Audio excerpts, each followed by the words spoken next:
여러분, 포스코 하면 보통 어떤 이미지가 떠오르시나요?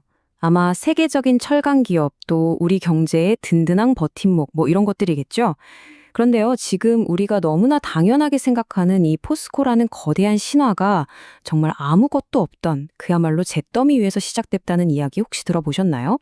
모두가 불가능하다고 손가락질했던 바로 그 시절, 그 뜨거웠던 이야기 속으로 지금부터 한번 들어가 보겠습니다. 자, 이걸 한번 보세요. 당시 우리나라의 현실과 우리가 꿈꾸던 목표가 얼마나 동떨어져 있었는지 한눈에 보입니다. 왼쪽은 전쟁이 핥히고 간 폐허 속에서 국민 소득이 캄보디아보다도 낮았던 그야말로 절망적인 대한민국의 현실이고요. 오른쪽은 모든 현대산업의 기초가 되는 철을 뿜어내는 곳, 즉 어마어마한 돈과 당시 최첨단 기술이 있어야만 지을 수 있는 꿈의 공장, 일관제철소입니다. 이 둘 사이의 거리는요, 그냥 멀다 정도가 아니라 아예 다른 차원의 이야기처럼 느껴질 정도였죠. 당시 박정희 정부는 이 지긋지긋한 가난에서 벗어나기 위해 경제개발 계획을 세웠는데요. 이 계획의 성공을 위해선 반드시 필요한 게 있었습니다. 바로 철강이었죠.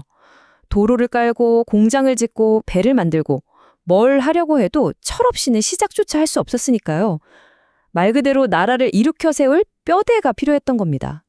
하지만 전 세계가 비웃었어요. 아니, 전쟁 끝난 지 얼마나 됐다고 선진국들도 하기 힘든 걸 저 최빈국이 하겠다고? 이건 어리석은 꿈이라고들 했죠. 돈도 기술도 경험도 정말 아무것도 없었거든요. 바로 이 불가능에 가까운 임무를 위해서 역사 속에서 한 남자가 등탄합니다. 단 한 번도 원칙을 굽히지 않았고 맡은 일은 반드시 성공시켰던 사람, 강철의 사나이 박태준입니다. 아니, 그런데 왜 수많은 사람 중에 하필 박태준이었을까요? 두 사람의 인연은 군 시절로 거슬러 올라가는데요. 단순한 관계가 아니었습니다. 5.16 쿠데타가 만약 실패로 돌아갈 경우 박정희 대통령이 자기 가족을 맡기려고 했을 정도로 절대적인 신뢰를 받는 사람이 바로 박태준이었어요. 근데 신뢰만 있었던 게 아닙니다. 박태준은 당시에 만성 적자였던 국영기업 대한중석 사장을 맡아서 딱 1년 만에 흑자 기업으로 완전히 바꿔놓습니다. 그의 뛰어난 경영 능력이 이미 증명됐던 거죠. 굿다의 운명을 걸어야 하는 이 사업에 이보다 더 적합한 인물은 없었던 겁니다. 하지만 박태준은 너무나도 잘 알고 있었습니다. 이런 거대한 국책 사업에는 반드시 수많은 이권과 정치적인 입김이 들어온다는 사실을요. 그리고 그런 외압이 시작되는 순간 이 프로젝트는 제대로 시작도 못 해보고 망가질 거라는 걸 말이죠. 그래서 그는 이 엄청난 임무를 받아들이기 전에 아주 중요한 조건을 먼저 내겁니다. 그는 대통령을 만난 자리에서 자기가 직접 쓴 메모 한 장을 건네는데요. 내용인즉슨 제철소 건설에 필요한 모든 인사와 자재 구매에 대한 권한을 저에게 전부 주십시오. 그리고 그 어떤 정치인이나 권력자도 여기에 간섭하지 못하게 막아주십시오. 이거였어요. 이건 단순히 권력을 달라는 요구가 아니었죠.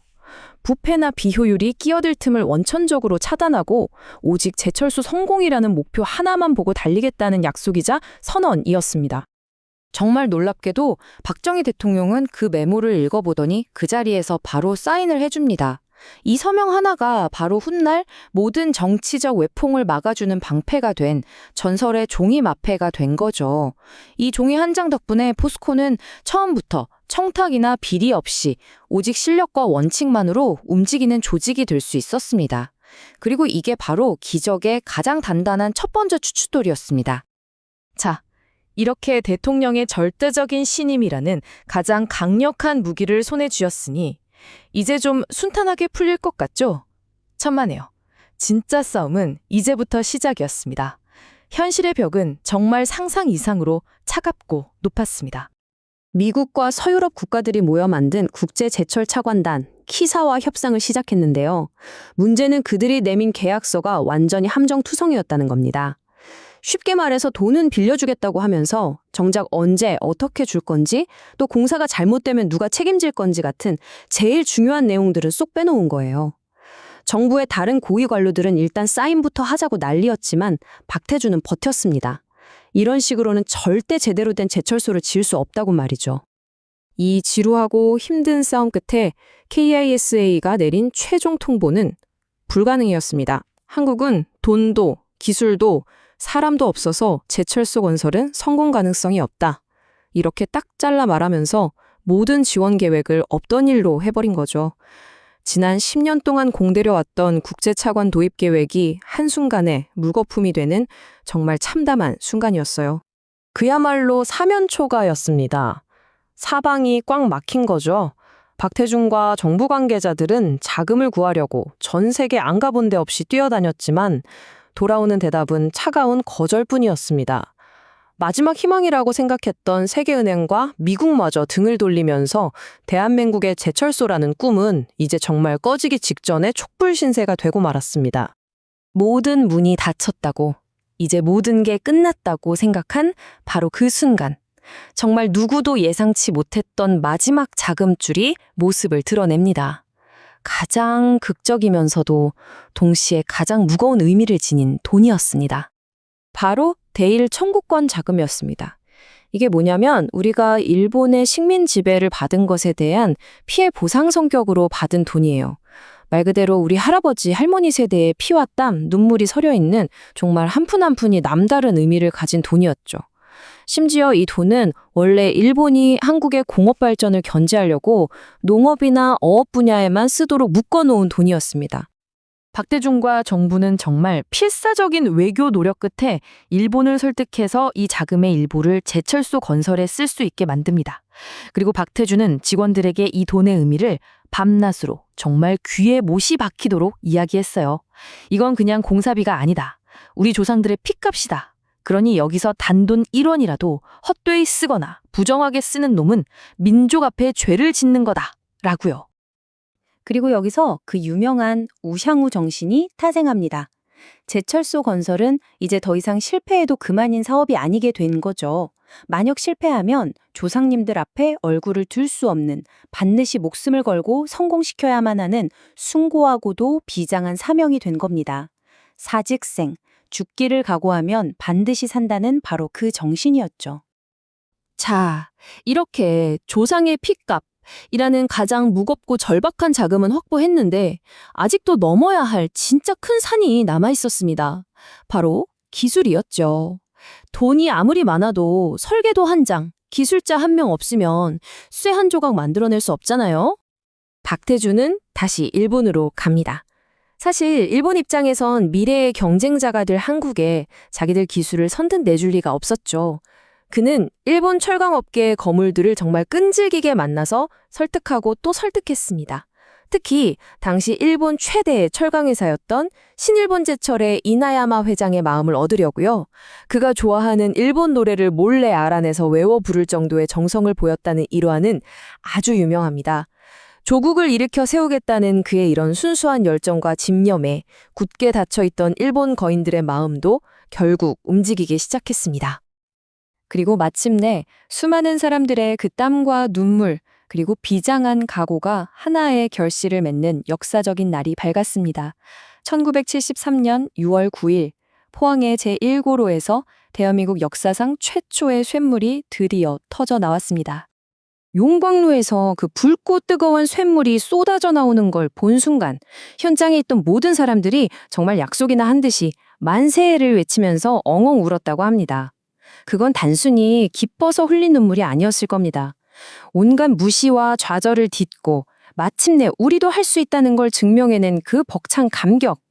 우리나라가 드디어 농업국가의 껍질을 깨고 중화공업국가로 나아가는 첫 신호탄이 터진 순간이었습니다. 하지만 여러분, 이 첫 쇳물은 기적의 시작에 불과했습니다. 포스코가 그 이후에 써내려간 역사는 그야말로 신화 그 자체였고 그 중심에는 언제나 박태준이라는 거인이 우뚝 서 있었습니다. 첫 쇳물이 나온 지 불과 20년도 채 되지 않은 1992년에 포스코는 조강 생산량 기준으로 세계 1위라는 정말 믿기 힘든 자리에 오릅니다. 잿더미 위에서 피와 눈물로 시작했던 그 절박했던 프로젝트가 명실상부한 세계 최정상의 철강 기업으로 우뚝 서게 된 거죠. 정말 대단하지 않나요? 박태준의 업적이 얼마나 대단한지는 이걸 보면 바로 와닿습니다. 19세기 미국 산업의 상징인 철강왕 앤드류 카네기 다들 아시죠? 그가 평생에 걸쳐 이룩한 생산량은 1,000만 톤 규모였습니다. 이것도 엄청난 거죠? 그런데 박태주는 포항과 광양을 합쳐서 그 2배가 넘는 2,100만 톤 체제를 건설했습니다. 이건 스케일 자체가 다른 겁니다. 그는 카네기를 넘어선 20세기의 진정한 철강왕이었습니다. 포스코 성공의 진짜 비밀이 뭐였는지는 이 유명한 일화 하나로 딱 설명이 됩니다. 당시 중국의 지도자였던 덩샤오핑이 일본에 가서 우리도 포스코 같은 제철소 하나 지어달라고 요청을 했어요. 그랬더니 일본 측에서 뭐라고 대답했는지 아세요? 제철소는 지어줄 수 있습니다. 하지만 당신들에게는 박태준이 없지 않습니까? 라고 했다는 겁니다. 결국 이 모든 기적의 핵심은 돈이나 기술이 아니라 오직 조국을 생각하는 순수한 열정과 절대 흔들리지 않는 리더십을 가진 한 명의 사람이었다는 걸 전 세계가 인정한 셈이죠. 물론 오늘날의 포스코는 글로벌 경쟁이 훨씬 더 심해지고 산업의 틀 자체가 바뀌는 거대한 파도 앞에 서 있습니다. 하지만 우리는 기억해야 합니다. 조상의 피값으로 제철소를 짓는다며 실패하면 다 같이 바다에 빠져 죽겠다는 각오로 덤벼들었던 바로 그 창업 정신을 말이죠. 불가능을 가능으로 만들었던 그 꺼지지 않는 불꽃, 그 사직생의 정신은 과연 포스코의 미래에 그리고 오늘을 살아가는 우리에게 어떤 길을 비춰주게 될까요? 한 번쯤 깊이 생각해 볼 문제가 아닐까 싶습니다.